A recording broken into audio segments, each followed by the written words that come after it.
Hello friends, good afternoon সবাইকে। দিনটা ছিল 11 তারিখে এটা ভিডিও। সেদিন একটু কলেজ স্ট্রিটে গিয়েছিলাম, যেহেতু নতুন বছর একটু বই খাতা তো লাগেই জানো।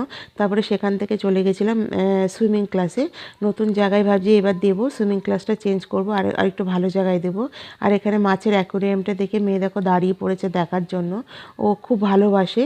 তাই যাই হোক, তারপরে দেরি হচ্ছিল বলে আবার বাইরে বেরিয়ে এসে খাতা বইগুলো একটু কিনে নিলাম। তারপরে চলে গেলাম তাদের সাথে দেখা করতে অফিস রুমে।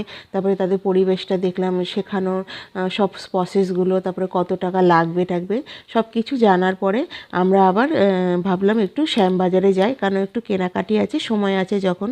তারপরে ওখান থেকে বেরিয়ে চলে আসলাম শ্যামবাজারে। আমি একটু টুকিটাকি কেনাকাটা করছিলাম, বরমশাই আর মেয়ে দুজনে চলে গেছিলো ডমিনোজে। যাই দেখি এবার ওরা কী করছে। আমি বললাম তোমরা গিয়ে অর্ডার দাও, আমি ততক্ষণে কেনাকাটি হয়ে যাবে। ওই যে বাবা আর মেয়ে বসে আছে, চলুন যাই। যাই হোক, ওরা একটা পিৎজা অর্ডার করেছে, সেই এখনও বললো দেয়নি, একটু লেট হবে। আর এখানে হচ্ছে যে কম্বো থাকে না, সেগুলোই দেখাচ্ছিলাম একটুখানি। যাই হোক, পিৎজা চলে এসে আর এটা একটা কী দিয়েছে ঠিক জানি না, মানে একটা হচ্ছে কেকের মতন খেতে। যাই হোক, খেয়ে এবার চলে আসবো বাড়িতে। আবার দেখা হবে নেক্সট ভিডিওতে।